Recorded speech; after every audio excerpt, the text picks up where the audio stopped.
if somebody was interested in pursuing a shamanic path, what is important for them to know that maybe you weren't aware of, or maybe that you were aware of? You're going to get judged by 99.9% of the people that you speak this to. By the people who believe it, by the people who don't believe it, everybody. Welcome to episode 11 of Building Conscience with Jaguar Jay. On this episode, we dive into shamanism, keeping it sacred, and cults. You're not going to miss this. Stay tuned. Most of the time, if you just say I'm a shaman, people are expecting the most out of you. The best understanding that I have of being a shaman is one who learns directly from spirit. One who takes in things directly is just really the best thing I have for it. It's something that I didn't really understand until someone called me out saying I can't call myself a shaman. I can't say that I'm a shaman. I was like, why? Why do you say that?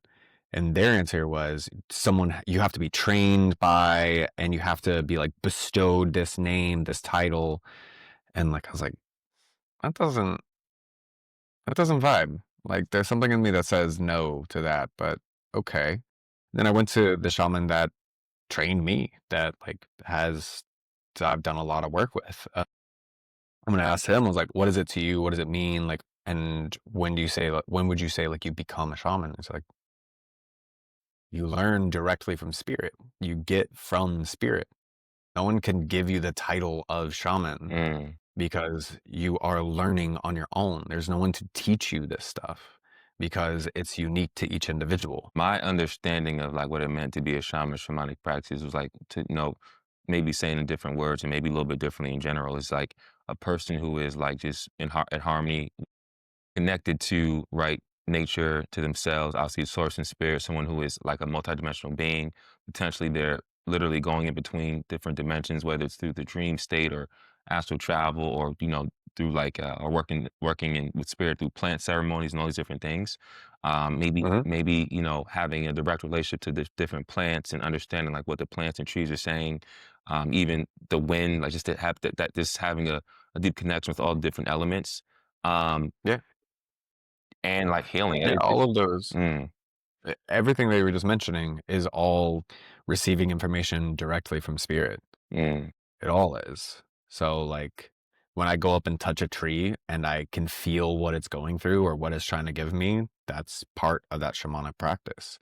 When people say things and something comes to me through my intuition, that's part of it. All of it. Because what I understand as messages from God are these things, our intuition, our feelings, these haptic feedbacks, the knowings that just come to you. It's all part of God's messages to you. mm, And some people learn best by getting it from everybody else. And I definitely started in a place of I need to learn from everyone. And I've done a lot of that. I've done a lot of studying from different teachers like Kevin, like Shaman Ra, and they've given me a lot. But one thing that Shaman Ra kind of helped me really understand was that ultimately I have to learn how to listen on my own, and I have to learn how to guide myself so that I can then guide other people who come to me. Because if I'm always just relying on someone else's teachings, then I'm not as fully connected as I could be. And wow. you mentioned the dream state, and I've heard, of course, of shamans who what they mainly do is go into the dream state, and they'll go in and find those little bits and pieces within you spiritually. And they have chanters around them, typically women, who are there to name where they believe that the shaman is in the dreamscape. Mm, And if they don't figure it out, the shaman doesn't get back. mm, But once they figure it out and they identify where they are, then he has that anchor to come back. interesting. So wait, break That's this not down my for me. So these are Go ahead. women that are shamans in the dream state. These are women physically standing around him, or where? Help me understand that a little bit more. Yeah. Yeah, surrounding him. So as he goes to sleep, goes Mm-hmm, into the dreamscape, mm-hmm, alongside you or on your behalf mm, to do whatever work he needs spiritually, these women are then in tuning in within themselves to identify where he is. Wow. And like what I learned was that like if they don't figure it out, he could be lost. But if they figure it out and they figure out and they find it and identify this is where he is, Yeah. then he's got that anchor to come on back. Yeah. I've never really done that kind of work, so I don't really know much about it. This is only just a few things that I've like picked up, like bits and pieces that I've picked up along my path. Um, me, a lot of mine is based in intuition, is based in what I get from my surroundings. And so that's why I like being out in nature so much. Why almost every deep journey that I've had is rooted in nature. Most of the best journeys and best messages that I've gotten are while I'm in nature. And Mm, I can look around at the trees and I see one shaking like this in a particular moment, depending on what mhm, thoughts or what feeling I was having in that moment. And that gives me a message here of like, oh, okay. And then as I turn, I see this other one standing perfectly still as I'm having the second thought, and another message will come to me. And then that simply gets in tuned within me. And I'm mhm, just there to blurt it out, to say it, to speak the thing. So in those hikes that I was leading, one reason why I loved them so much was because I was able to get so much from nature around me while in conversation with whoever I was walking with at that time. And they would be asking me things, and I would simply be listening or answering as I could. And then as messages would come to me, I would ask if they're okay with me sharing. And then I would yeah, share what I had. Because I'm never trying to say like I'm the end all be all, I know everything or anything like that. It's just this is the messages that I'm getting from what I'm seeing, from what I'm feeling, from what's coming into me. So I mm, mean, like channeling in a lot of ways. You are channeling source. You are allowing that to come on through.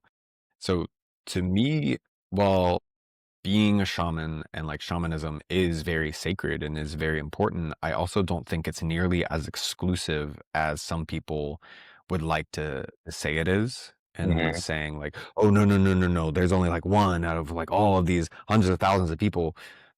Mm, I don't think that's true. mhm, Just like for a long time, people would look at somebody who says like, "Oh, I'm clairvoyant," or like, "Oh, I'm really sensitive to energies." Like, "Oh, that makes you special and a cut and above."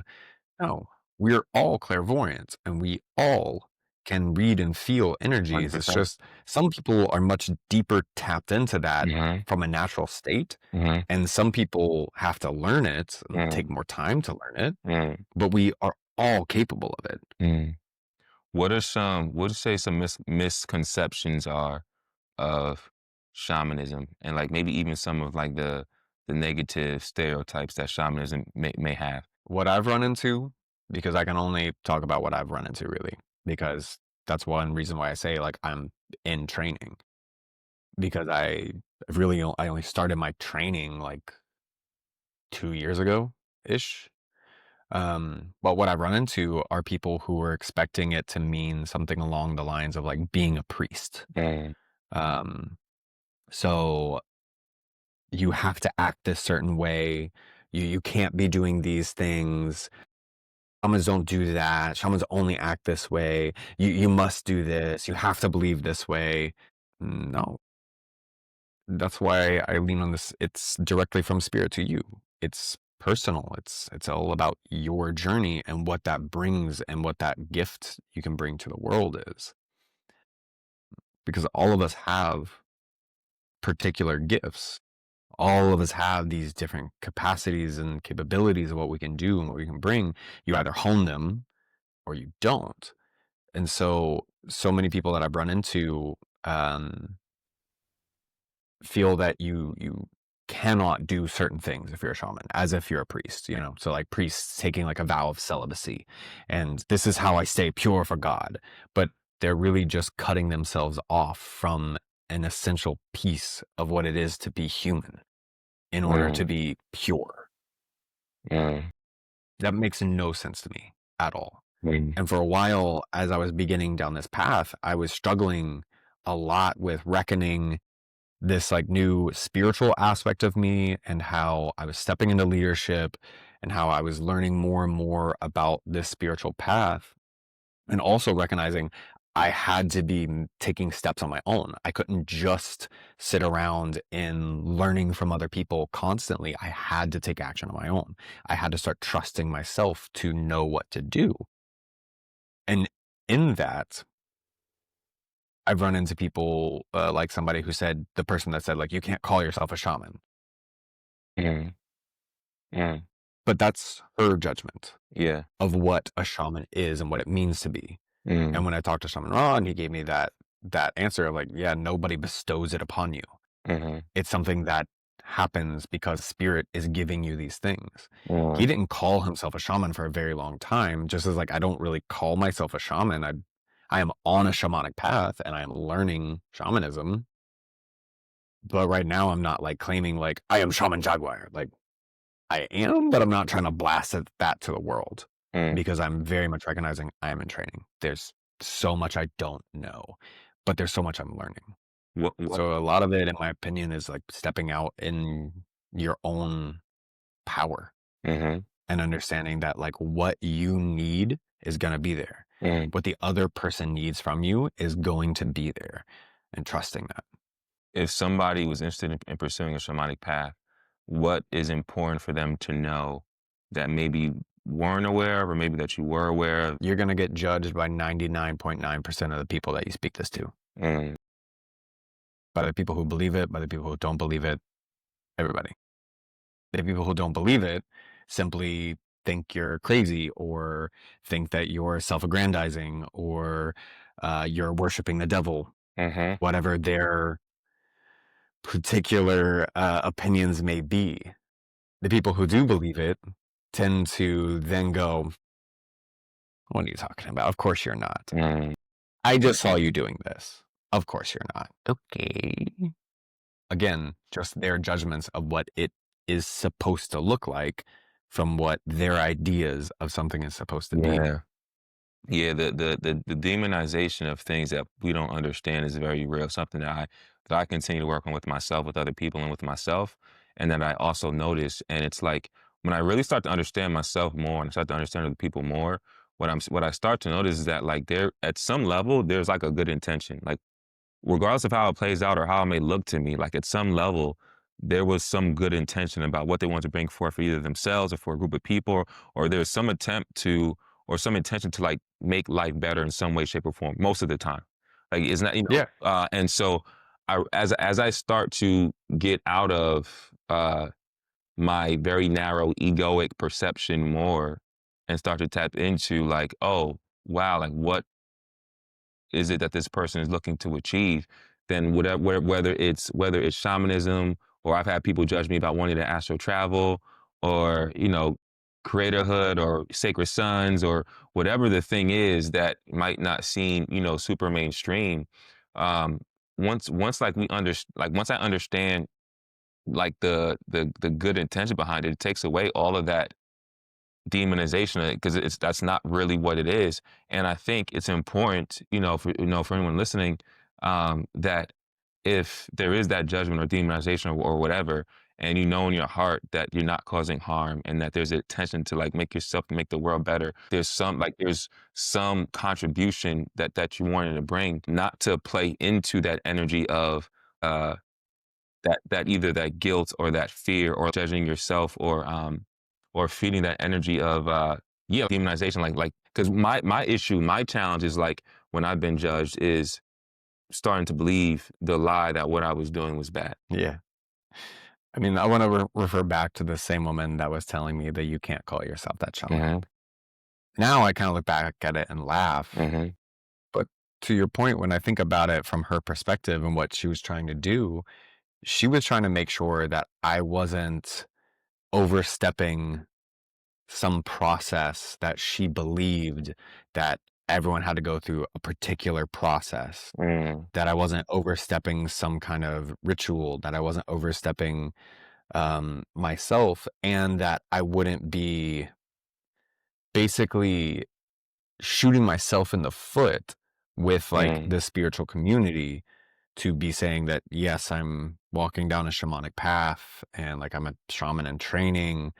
Um, that like she was saying, well, no, unless you've done these particular things, you can't.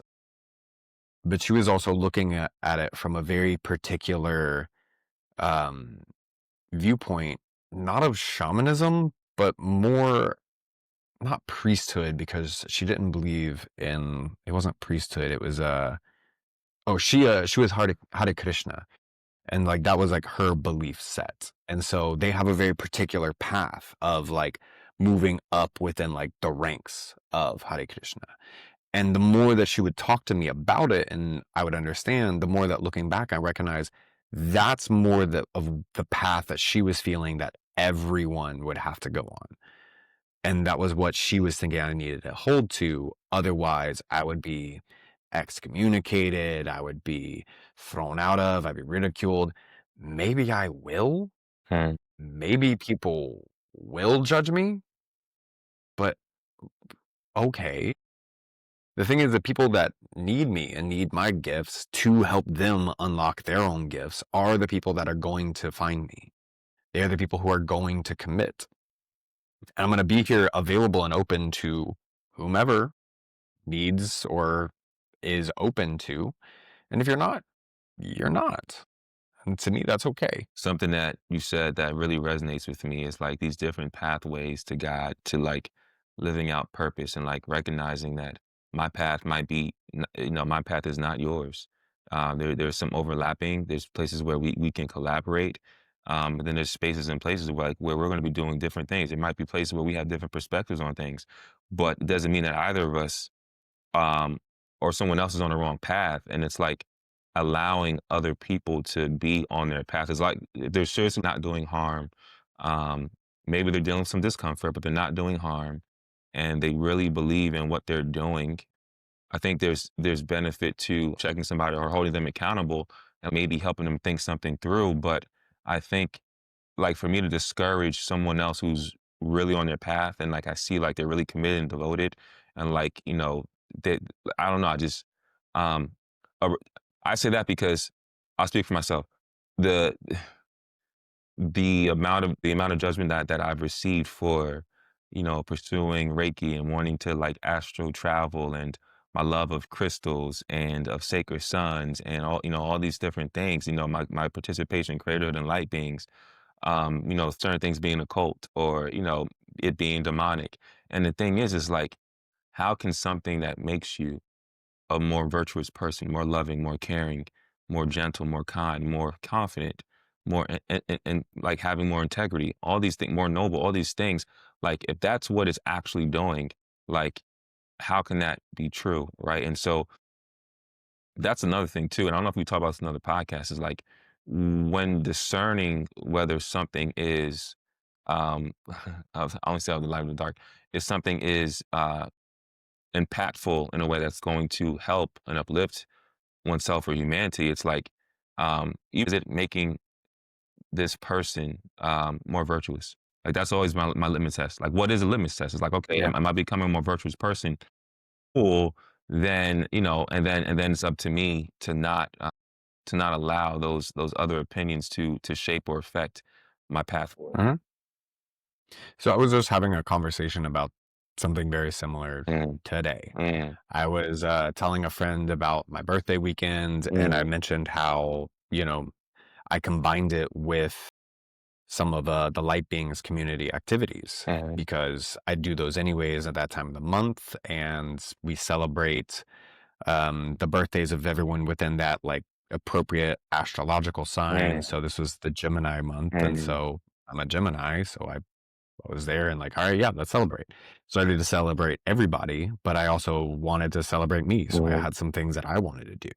And I was very much ready to just celebrate me. But as I talked to my friend about like, yeah, it's through the light beings, and I told her a little bit more about the community, she had that same feeling of like, I'm not trying to be judgmental or anything because she recognized that she didn't really understand it. But like, it sounds a little culty. And I just laughed. I was like, yeah, it can. Like, mm, mm, because it can from an outside point of view. It can from a judgmental point of view. It can when you would rather sit there and go, I already understand everything about this based on a couple of sentences, but that even though I've never experienced it. mm. If that's where you're coming from, then yeah, you can make anything feel and seem however you want. But then as we continued our conversation and we talked more and more about like the things that we believed and saw in the world, we came around to these like beautiful points that were right in line with the principles of creatorhood, which isn't just something that Kevin just like popped up and goes, I made these things up and Mhm. I figured it all out. Look at me. They're fundamental principles of how life works that Kevin found a Mhm. really great way to express in a digestible way. That's not to say everyone act in this way and you shall be this. It's hey, deepen your love for yourself, grow your respect for yourself, grow in all of these aspects of yourself so that you can continue to self-actualize and live for your greater expansion, your greater liberation. And then you allow that to move to everyone else. And nothing about it changes your personality. Nothing about it has to change what you do. It's just a question of where do you want to live in greater expansion? Where do you not? And then you go down the path, you go down the path. But it's not about like now thinking this one way and this is the right way, like so many religions have basically been bastardized into. And to me, as we continued this conversation, I was recognizing that, like, yeah, the things that we're talking about are lining up exactly with what Kevin teaches about with creatorhood, and also so much about what the Kabbalion teaches about with the seven Hermetic principles, Yeah. the things that the Kabbalah teaches about with the tree of life, the things that Conversations with God teaches about through that whole channeled conversation, the things that I am blanking on the name of the next one that I was going to give the example of. The I love this. The man, this was like one of the first ones that I dropped into that like really changed the four agreements. The four agreements. Thank you. The four agreements that like that they go into. When you study them and you look at them deeply, they're all pointing to the same thing of self-actualization through love, of connection to God through love. And even though I haven't done deep dives into all the major religions, I've always been fascinated by them. And and through my life, I've picked up little bits and pieces, and I've learned bits and pieces from here and there from people that I know. And my understanding of most of the major religions is self-actualization through love and deeper connectivity with the all, Mm. with God. Mm. I like that. And they all share this beautiful core that when people are teaching it from a standpoint of follow me because I'm the guide and I've got you, but it's through me. Nah, that's misaligned and that is Yeah. just them trying to prop themselves up. Mhm. But when someone is teaching through these are the fundamentals of life that I have learned that work for me, that worked for my greater expansion. I would like to share them with you so that you can then be at your greatest expansion and then you can share them with others, and it's not about me getting the credit. It's just about helping you expand in any way that's possible. To me, that's my litmus test of, is this person teaching out of the goodness of their heart, or is this person teaching out of selfishness? Is this Yeah. person teaching out of arrogance? Mhm. Let's dive more into the idea of cults, right? Because here's the thing. It's like that and this idea of you look around the world, there's a bunch of stuff going on. There's wars here, wars there. All the political, system is a mess. We see corruption. Like when I have so many conversations with people about, man, like this world is, well, not that I feel this exact way, but hearing people tell me this world is so fucked up, or like, you got to be safe out there, or this idea that the world isn't safe, that the world can be a better place. Well, how does the world become a better place if it's not by us organizing and talking about ways of making the world better consciously together as groups and doing different things together as groups that may not be normal to the mainstream, but are maybe with the intention of like spending our time, for example, on a night without drinking, maybe just doing karaoke like you just did at Light Beings, right? But doing things that are outside of the norm, that with the intention of making life better. But how does it become better And if also in we don't there, veer off the path? You know what I'm saying? there was wine. Yeah. And Yeah, like at the potlucks, like yeah. I typically will bring a bottle of wine. Like I'll bring my favorite to share with whomever wants it, and I'll bring the favorite of the woman who owns the house as well. I typically bring two bottles. I'm like, here you go. Hey, thanks for hosting us. And Mhm, I have mine, mhm. and like I don't drink the whole thing. I'll have like a glass or so. Yeah, yeah, yeah. Like one thing that like I know Kevin like asks for and prefers is like nobody brings hard liquor Mhm, because we're not trying to get fucked up. mhm. But also it's not something of like you cannot bring this. No, do the thing like, but be respectful of other people because we're not trying to go crazy. Yeah, When I grew up though, good. I was raised basically with this very like everything that is not Christianity is just a cult Mm, mm, kind of mentality. And you know what I didn't understand was what is a cult? mm, What is that? mhm, Back when I was in a state of my life where I was very much against like any and all religion and any and all like beliefs in any kind of God or anything like that, I found this one joke hilarious that the only difference between a religion and it's a cult is that the person that knows it's bullshit is dead. mm. Wow. Honestly, I thought that was really goddamn funny. I still think it's funny. I don't believe it anymore, but I still think it's funny. Um, But like what it's getting at is just like, okay, this person is still alive and they're leading it. And to me, what it's speaking to is what I was saying earlier, my litmus test of if that person is doing this thing for their self-aggrandizement, Mhm, then that's an unhealthy thing. 100%. And so that is where what I believe where most people get this idea of a cult Yeah, because you 100%. have all of these like horror stories Mhm. about like the drinking the Kool-Aid and fucking everyone dying because he put rat poisoning in it. Yeah, Yeah. That dude was self-aggrandizing himself to the utmost and he's like, yeah, we're all gonna ascend. Little dab of poison, little dab of poison. I would describe it this way. You think about a pyramid, right? And you got this one person that's at the top, and like everyone below this one person is kind of there to serve this person, kiss up to that person, and whatever that is, right? But when the Yeah. person who's the leader or the organizer of it is really there to serve others, to truly serve those there, and to be the biggest server out of the all, out of the group, I would say, and other people take that on as well. Like whoever's like the most, whoever's in a better position, is there to serve versus like, hey, I'm in a better position, you serve me type of thing. I think when there's that attitude, I think that's what dissipates anything from becoming a cult because because now we're all gonna take on more of the attitude of the person who we see as a leader, which is to be of service to versus to you serve me. And I yes. So we just talked about it a couple weeks ago about how leadership is to me, and I think you agreed with me at the time that leadership is about service. Mm-hmm. It's not about being the best and all. And I love that you brought in the image of a triangle Mm-hmm. because when you have that triangle Mm-hmm. and like your leader is up here at the top Mm-hmm. and everyone is, working to prop him up, Mm-hmm. then yeah, that's the kind of system that everyone is self-aggrandizing and Yeah. have all this. Probably a But cult. what happens when your leader is in service to everyone else? Mm-hmm. Then the leader is the one propping up everyone else to make sure that they're boosted. And if you were to continue this and make this the bottom of the next triangle, the bigger Mm-hmm. one out going that way, then Mm-hmm. everyone involved in this triangle going up is then serving to help grow everybody else. Humanity. So Exactly. yeah, when your whole triangle is everybody help me, everybody worship, everyone like look at me. Yeah, that's a problem. But when you're in service to, when your leadership is the one making sure that everyone has what they need, 100%. then you're working to the greater liberation of Come everybody. on. Come on. There you go.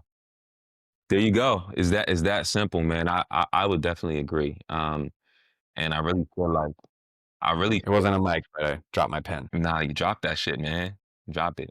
I would agree so much, man. And I think for myself too, me getting over these ideas of, being a part of a cult or people thinking that I'm a cult and just really just kind of diving in because, at the core of it, it's beautiful. Like when I watched the videos of you guys singing karaoke, it was so beautiful. It looked like so much fun. Something I would do outside of, light beings that I enjoy doing myself anyways.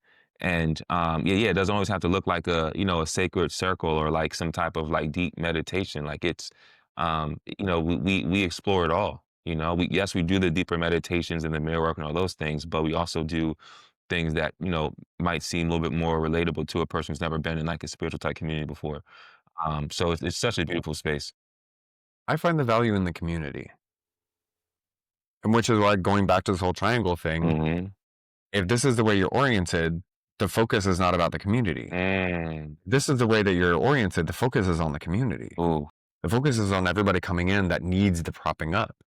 There's been so many people, just to take light beings specifically, and I'm only really able to speak about the Atlanta light beings because I haven't met everybody in the Florida light beings, but like there's people who come in who love it and then freak out because they have so much judgment within them that they're not willing to address, and they simply put it out on everybody else and like, nah, peace, fuck all yo.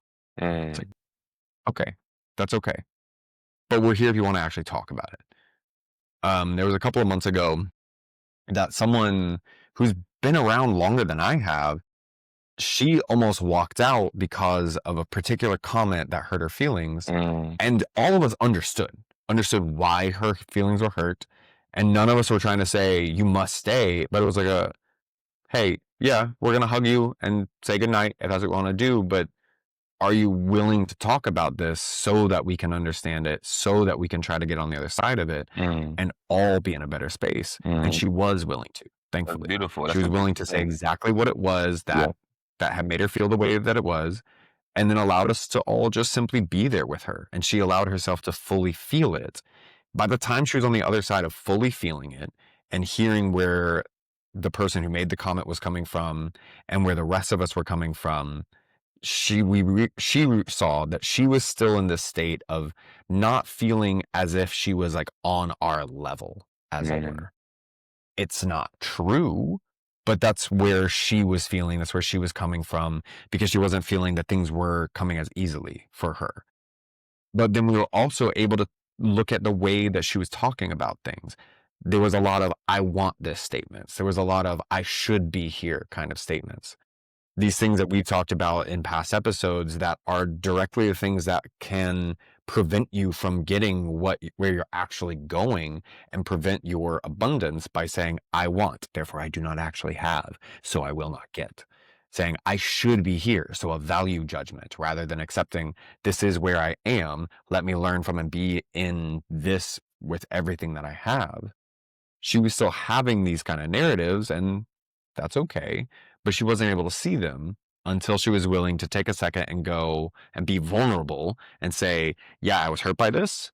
Yeah, I wanted to leave, but let's sit here with it. Let's be with it.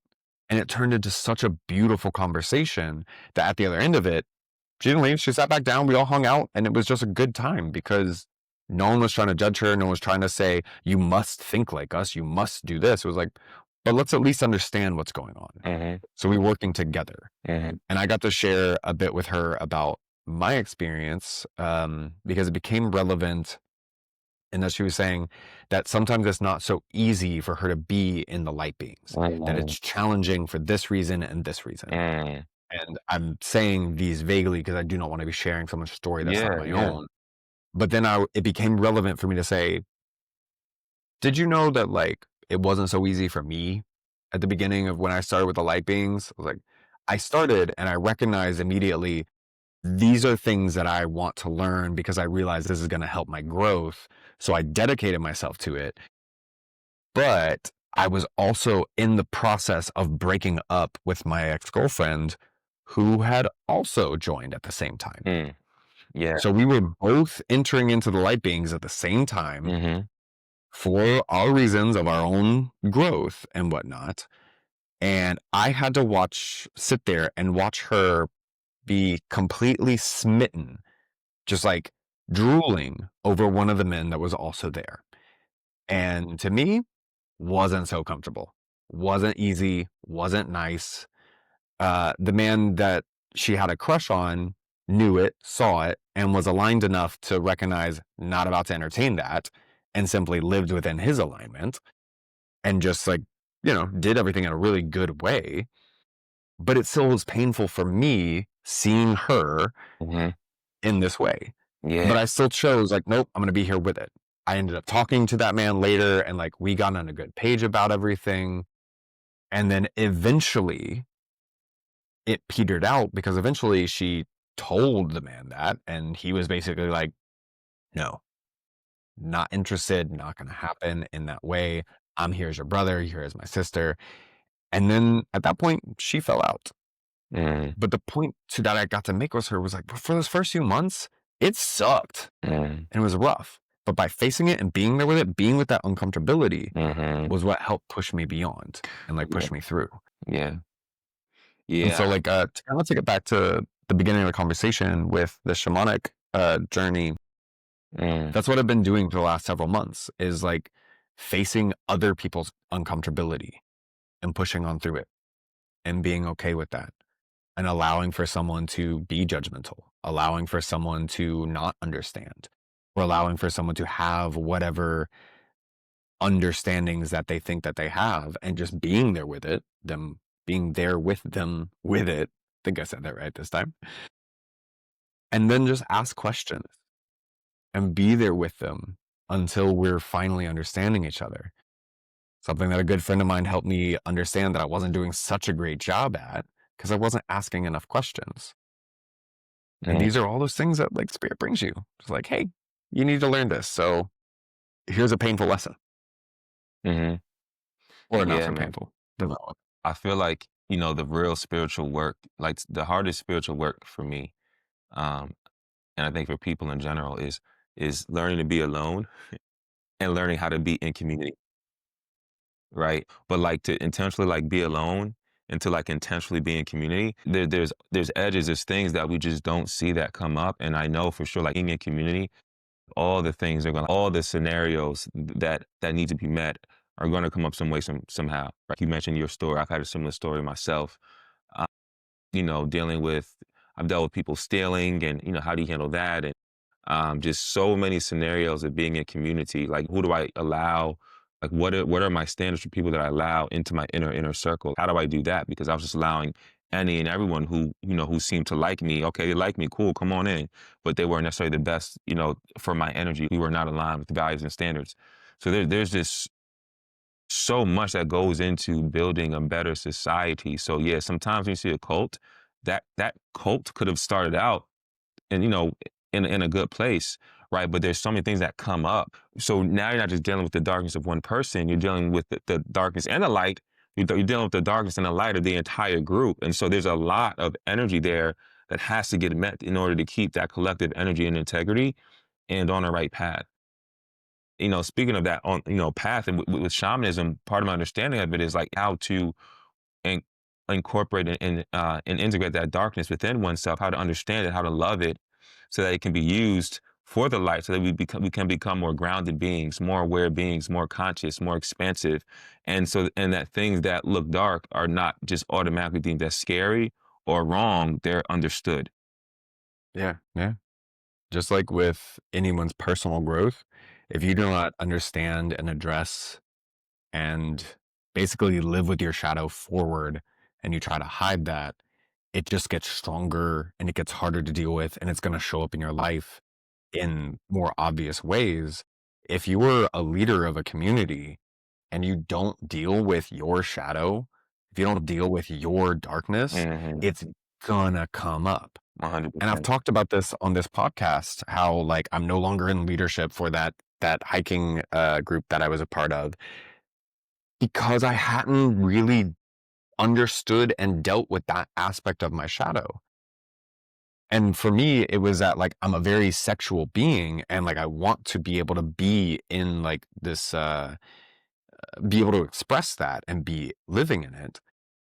But I wasn't living in great consideration of the fact that I was in leadership.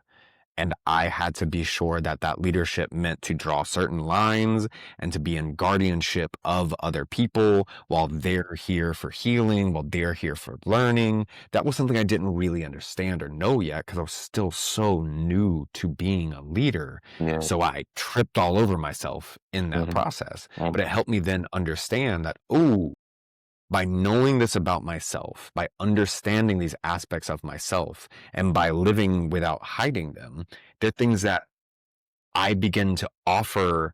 This is what I've run into. This is how I got past that. That becomes my medicine Mm-hmm. in in so many ways. Mhm. There was one guy that came for a consultation that he hasn't signed up for coaching or anything, but like he told me about what he had going on, and he asked me, "Do you think you'd be able to like help with that?" And I was like, 100%. And I know that I can because I've dealt with that. I've dealt with these insecurities. I've dealt with these self judgments. I've had them. Is it the same? No, the circumstances that built his are different, sure, but the underlying self-judgments, the underlying reasons for not living in love, those are, and those are the things that we can address. And so by me recognizing and knowing my shadow, I'm able to utilize that growth, that wisdom, and everything that's come with it to be of service to whomever is willing to do the work on their own. And it is their work, but you go to other people to get wisdom. Living in and understanding my shadow. Because of this situation with the hikes, I went to Shaman Ra and I was talking to him about it. And I've always been very open with him Yeah. about what's going on in every way. Mhm. And so I was very open with him about everything that happened around those circumstances. And he helped me so much by opening up about himself and his past and helping me see aspects where he had like stumbled in the beginning of his path, that it helped humanize this whole situation and help me realize, right, I am at the beginning of my path and there's gonna be stumbling blocks. There's gonna Yeah, be yeah, things that I don't understand. yeah, And it's not about trying to pretend like I've got it all figured out right here at the beginning. And this podcast, so much of what we do is about look at how I've messed up and kept going. Look at how I failed and learned. Look at how I finally recognized that I was hurting people and now I'm making new choices. It doesn't mean that I am fundamentally changing who I am as a person and now I will be celibate for the rest of my life. No, it means that the communication is going to be way clearer. mhm, It means that, like, hey, this is our dynamic, or this is the dynamic that I can agree to. Can you agree to it? Great. Then we move forward. This is a dynamic that I can agree to. Can you? No? All right. Then we shouldn't do this. This shouldn't be a thing. And having that constant communication, being okay with hearing no's. mhm. To me, that is the best way of learning and leading is making your mistakes, learning from them, and not hiding them. Yeah. The stumbling is so real. I remember, this girl I was dating, I've talked about it on this podcast before, on and off 4 years, 4.5 years, and I just could not get out we could not get out of our own way, whether it was me or her or both of us, and there was just so many stumbling blocks, and this was something where my intention was to basically be in a sacred divine union with a divine masculine and divine feminine in this other person, and, there was every temptation out the book. I remember me wanting to be in a more committed relationship and she not wanting to do that and me feeling resentful about it. And then other girls that were also attractive making themselves known to me and me not having my own alignment within myself dialed in enough to know like what was the right way. So I would go back and like I would kind of dip a foot in over here, dip a foot in over there, and like the whole thing would just collapse and I just be left just sad, because I did not understand myself. I did not understand my shadows. I remember one of the shadows was uh, having leaky energy and getting the validation from other women that I wasn't receiving in this container with the person that I really, really wanted to be with.